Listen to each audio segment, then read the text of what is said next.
Good morning to all the students. Students, this lesson is for class 9th for the subject of chemistry. Topic: laboratory preparation of some salts, which is covered in chapter 3, acids, bases and salts, starting on page number 51 of your textbook titled Concise Chemistry by Selena Publication, and is being submitted to you on 8th February 2021. This voice is of Mohinisha Thakur. All students may now please open page number 51 of your notebook in front of you.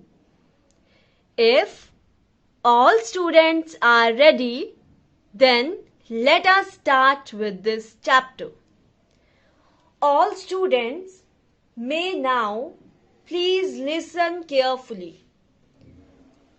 The laboratory preparation of some salts.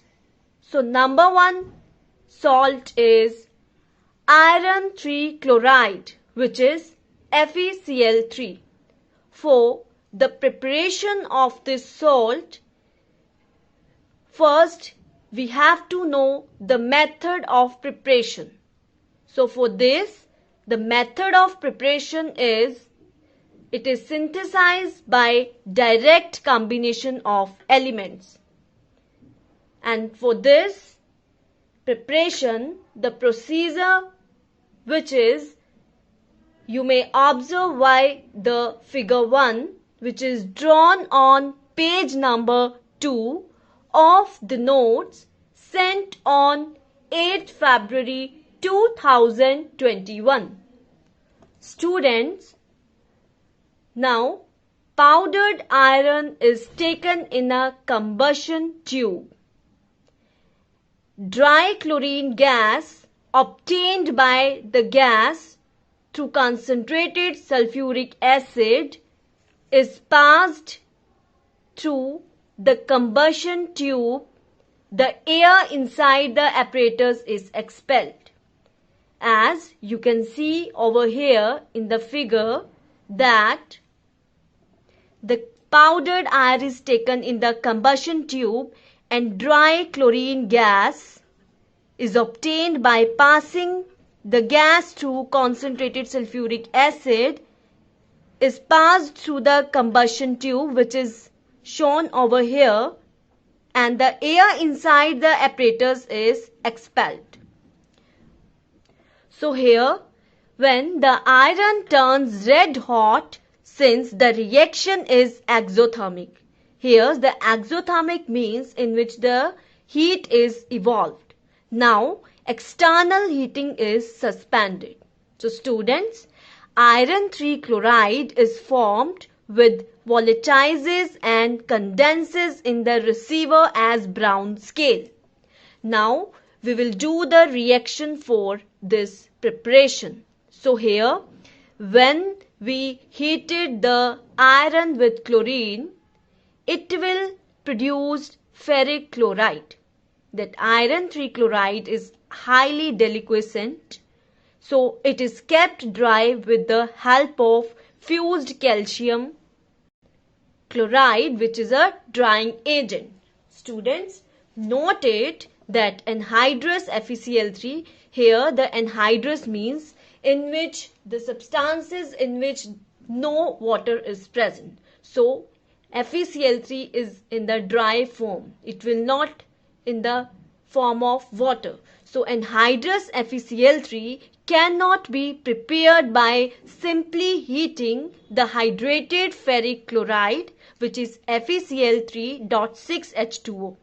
because on heating FeCl3.6H2O, which is hydrated ferric chloride, produces ferric trioxide, water molecule and hydrochloric acid. As you may see by the reaction over here on the page number 3 of the notes, which is sent on 8th February 2021.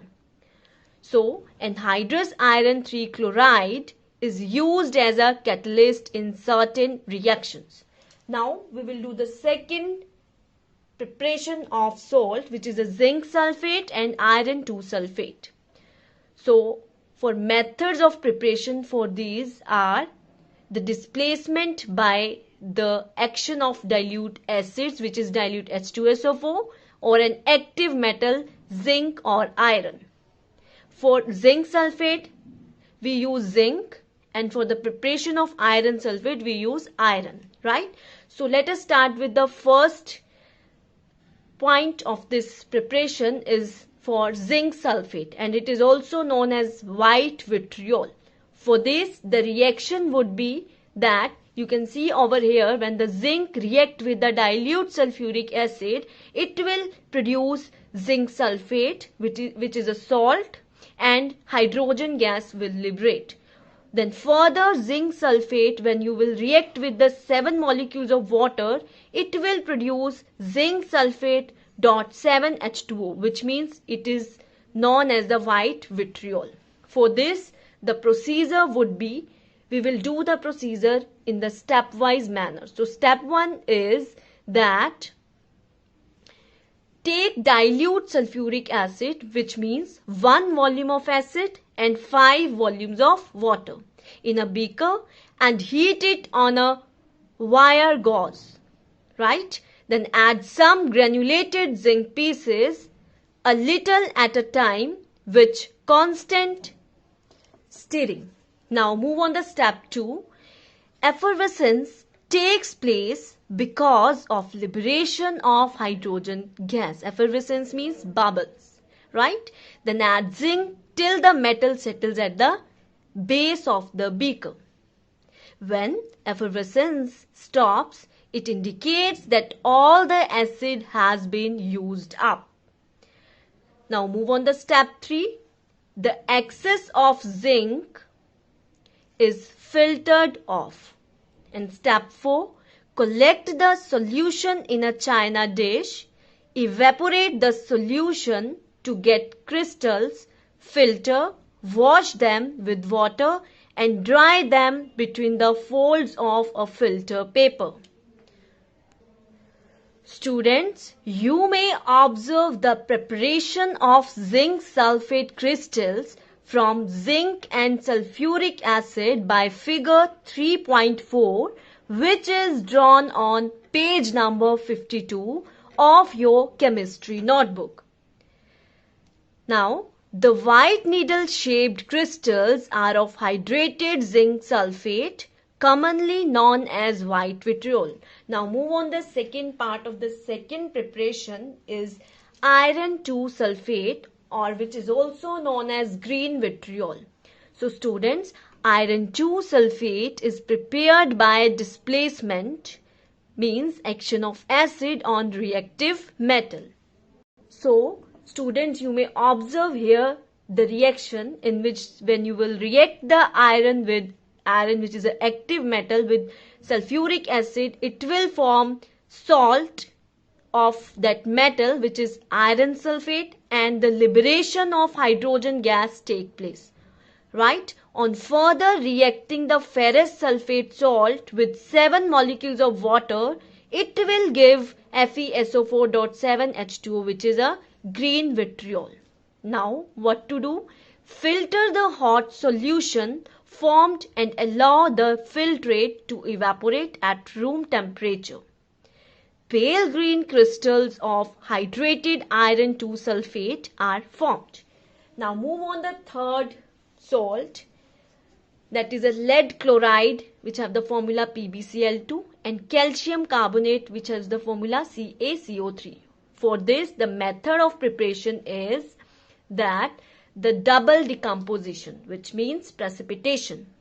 An insoluble salt can be prepared by mixing the solutions of two appropriate salts, each containing one of its ion. This mixing results in the formation of an insoluble solid precipitate, which can be filtered, washed and dried.